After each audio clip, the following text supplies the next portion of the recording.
नमस्कार, स्वागत है आप सभी का। UP triple S C ANM भर्ती 2022 रिजल्ट को लेकर के यूपी ट्रिपल एस सी आयोग से बड़ी खबर है। हालांकि कल हमने आपको कुछ चीज़ें बता दी थी कि जैसे आपका रिवाइज्ड आंसर की आ चुका है 21 मई को, तो बहुत जल्द आपका रिजल्ट आने वाला है। मैक्सिमम 10 से 15 दिन का समय लग सकता है, 2 वीक्स का, इससे ज़्यादा टाइम नहीं लगना है। तो आप सभी अपने डॉक्यूमेंट्स तैयार रखें, क्योंकि जो ये रिजल्ट आएगा इसके लगभग 1 सप्ताह, 2 सप्ताह या 3 सप्ताह के बाद अधिकतम आपकी डीबी डॉक्यूमेंट वेरिफिकेशन की भी प्रक्रिया स्टार्ट हो जाएगी। तो यूपी ट्रिपल एस सी आयोग से बड़ी खबर यह है कि शासन की तरफ से, गवर्नमेंट सरकार की तरफ से ये निर्देश, ये आदेश दे दिया गया है कि एएनएम का रिजल्ट 15 दिन के अंदर अंदर घोषित करना है। 15 दिन के भीतर एएनएम का रिजल्ट आपको जारी करना है। एएनएम की ओएमआर की जांच इस हफ्ते पूरी हो जाएगी। जो अभी आपका सप्ताह चल रहा है, इसी सप्ताह में एएनएम की जो आपके जो ओएमआर हैं सभी वो चेक हो जाएंगी। और ओएमआर की जांच जैसे ही कंप्लीट हो जाती है, स्कैनिंग जैसे ही कंप्लीट हो जाती है, उसके तुरंत बाद जो है फिर रिजल्ट की कार्रवाई स्टार्ट कर दी जाएगी। तो आप मान के चलिए कि अगले सप्ताह में आपका रिजल्ट कभी भी आ सकता है, यानी कि 31 आप मई मान लीजिए, या फिर मई लास्ट से लेकर के 5 जून तक आपका रिजल्ट 100% आ जाना है। 1-2 दिन आगे पीछे हो सकता है, इससे ज़्यादा नहीं। और ये जो रिजल्ट आएगा, ये डॉक्यूमेंट वेरिफिकेशन के लिए यहाँ पे रिजल्ट जारी होगा। और इस रिजल्ट में 2 तरह की चीज़ें हो सकती हैं। पहला तो ये हो सकता है कि जो अभी जस्ट इसके पहले एक रिजल्ट जारी किया गया था यूपी ट्रिपल एस सी की तरफ से, लोअर पीसीएस 2019 का, हालांकि भी आगे भी रिजल्ट आने हैं। JE 2018, junior assistant 2016, junior assistant 2019 का फाइनल जो रिजल्ट है।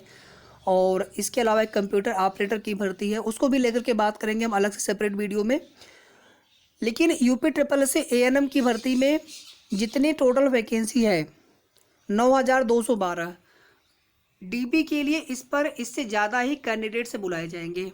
तो यहाँ पे चांस ये बन रहे हैं कि सभी जितने कैंडिडेट्स ने एग्ज़ाम दिया है सभी को मौका मिल जाए, यहाँ पर सभी को मौका दिया जाए। हालांकि ये थोड़ी सी गोपनीयता के चलते आयोग की तरफ से ये जानकारी शेयर नहीं की गई है। इसके बारे में यूपी ट्रिपल एस सी से कुछ भी नहीं बताया गया है, लेकिन आप मान के चलें कि सभी को मौका डीबी के लिए मिल सकता है। तो चाहे कितने भी आपके मार्क्स कम हो, ज़्यादा आपके नंबर हो, लेकिन आप सभी अपने प्रमाण पत्र तैयार रखें डीबी के लिए। जितने भी आपके सवाल हैं डॉक्यूमेंट को लेकर के, मैं लगभग सभी की रिप्लाई करने का प्रयास कर रहा हूँ। कुछ रिप्लाई छूट गया होगा तो मैं बाद में ज़रूर कर दूँगा। थोड़ा सा आप लोग अपने स्तर से भी जितना हो सके आप कोशिश करिए कि डॉक्यूमेंट वेरिफिकेशन में कोई भी समस्या आपको ना आए, क्योंकि बहुत मेहनत से आप इस स्टेज तक पहुँचे हैं। यहाँ से अगर कोई भी कैंडिडेट्स बाहर होते हैं तो कहीं ना कहीं बहुत तकलीफ होती है और हमेशा पछतावा होता है कि काश अगर ये हमारा एक डॉक्यूमेंट रहा होता तो हमारा काम बन गया होता। तो लगभग हमने डॉक्यूमेंट को लेकर के कई बार बात कर ली है, और जब तक आपके डॉक्यूमेंट वेरिफिकेशन की प्रक्रिया कंप्लीट नहीं हो जाती तब तक हम बात करेंगे, ताकि अगर एक भी कैंडिडेट्स को अगर फ़ायदा हो गया हमारे वीडियो बनाने से, तो मैं ये समझूंगा कि हमारी मेहनत, हमारा वीडियो बनाने का पर्पज़ सफल होगा। इसीलिए रिजल्ट को लेकर के अब आप सभी बिल्कुल भी परेशान मत होइएगा। रिजल्ट आपका जो है अगले सप्ताह, यानी ये जो सप्ताह चल रहा है इसी सप्ताह आपकी ओएमआर की जो जांच है, स्कैनिंग है, वो कंप्लीट कर ली जाएगी आयोग की तरफ से।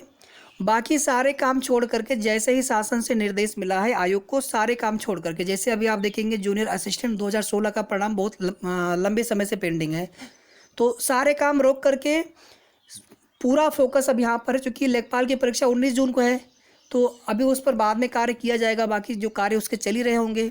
लेकिन जो बिल्कुल एग्ज़ाम की तैयारी होती है 1 सप्ताह 10 दिन पहले से, तो एएनएम का रिजल्ट जारी करने के बाद फिर पूरा फोकस आयोग का लेखपाल की परीक्षा पर होगा। और उसके बाद फिर 29 जून को यूडीए, एलडीए और एसआई वाला एग्ज़ाम है, उसकी भी प्रक्रिया सुनने में आ रहा है कि 2 ढाई 3 महीने के अंदर अंदर कंप्लीट करना है। तो कोई भी आपसे, आपको लगे कि हमसे ये गलती हो गई है, तो डॉक्यूमेंट वेरिफिकेशन से पहले पहले ही आप जो कुछ भी कर सकते हैं आप कर लीजिएगा। मतलब नोटरी हो, आपके पास जाति निवास बहुत पुराना हो तो आप एक नया भी बनवा लीजिए सपोर्टिंग डॉक्यूमेंट के तौर पर। यानी अपने स्तर से आप कोई भी लेकिन मत रखिए, पूरा आप डॉक्यूमेंट लेकर के जाइए, नया पुराना सब। अगर बिल्कुल वैलिड डॉक्यूमेंट है फिर कोई दिक्कत ही नहीं है। कोई भी आपको लगे कि यहाँ पे नाम में वगैरह में कुछ गलती हुई है, फॉर्म में हमने कुछ और एड्रेस भरा, हमने निवास कहीं और एड्रेस का बनवा लिया है, पिता या पति में कन्फ्यूजन हो रहा होगा, तो उसका भी आप चाहे तो एक नोटरी बनवा लीजिए 10 रुपये वाला।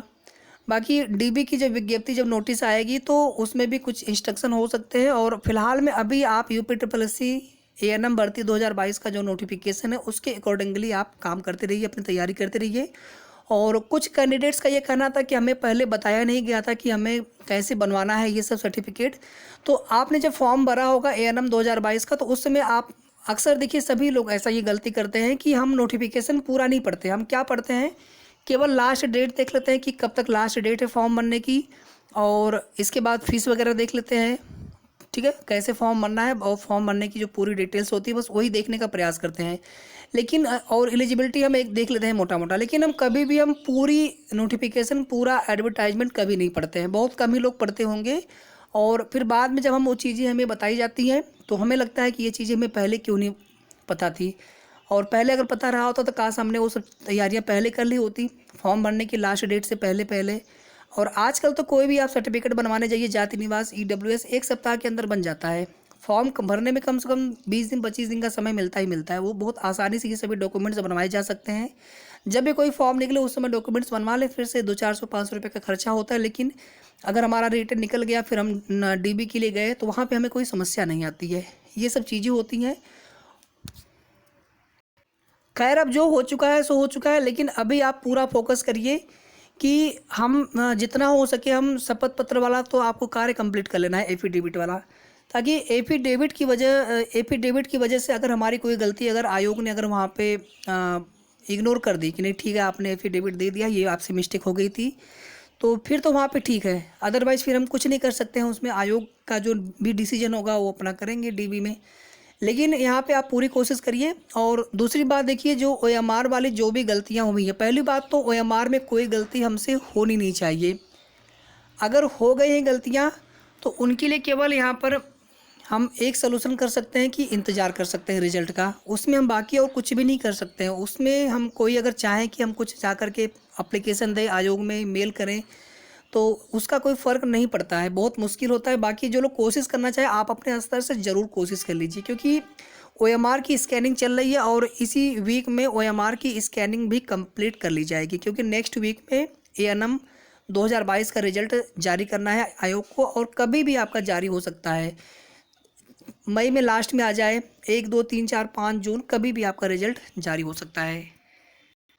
कुछ जो चीज़ें हमने पहले देखी हैं आयोग से, जैसे कि आपने रजिस्ट्रेशन नंबर, रोल नंबर दोनों में से किसी एक में गलतियां की हैं, एक आपका बिल्कुल सही है तो भी रिजल्ट आना चाहिए।